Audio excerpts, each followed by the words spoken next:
Hey guys, what's up? So, I feel like as roommates we should talk about something very important. Hate speech. Let's talk about that. Okay, but what exactly is hate speech? Or how would you define hate speech? That's a good question. So hate speech is any speech that has no purpose other than to hurt an individual or another group. And the Supreme Court doesn't necessarily ban hate speech, it only prohibits speech that can count as fighting words. So any speech that might make someone else act aggressively.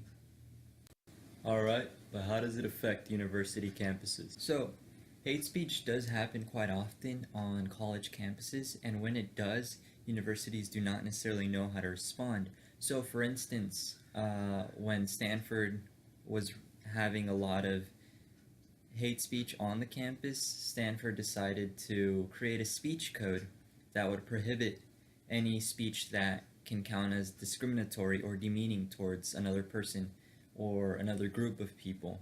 However, the courts decided that that speech code and that many other speech codes are, in fact, against the Constitution.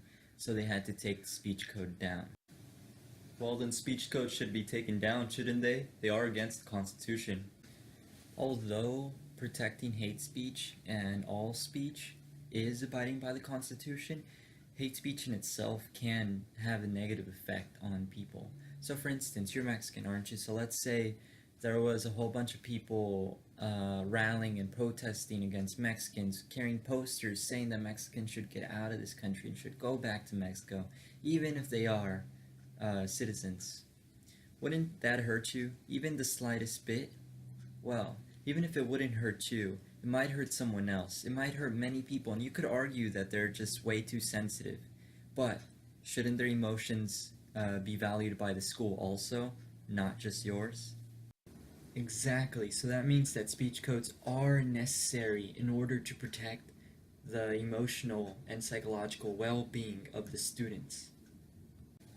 Well, even though universities should protect the students, speech codes would only constrict the dialogue between groups with opposing ideologies. Students would be persuaded to only talk to people with the same ideologies as them due to the fear of breaking a speech code unknowingly.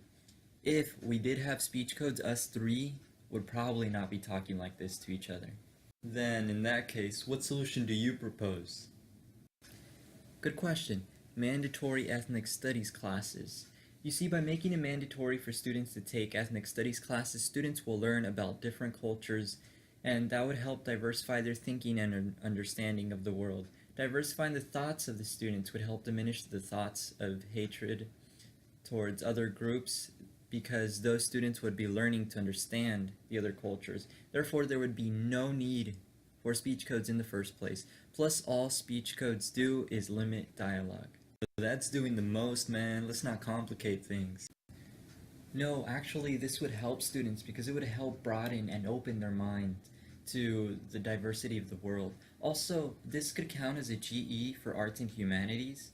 Therefore, it would basically be a freebie since it would be mandatory. I see your point, and it is a really good idea, but shouldn't students still be protected by some sort of speech code? What is the purpose of a university? It's to educate the students and to allow students to educate themselves too, right? So, by allowing students with opposing views to exchange dialogue without the fear of a speech code, they could educate themselves and learn from each other and try to understand each other also, right? Okay, so that makes sense. So hate speech would be diminished because students would understand each other a little bit more and maybe help each other appreciate the differences instead of attacking the differences. That's a really good idea. Alright, you're right, man. You do have a pretty good point. Of course I do. I'm awesome.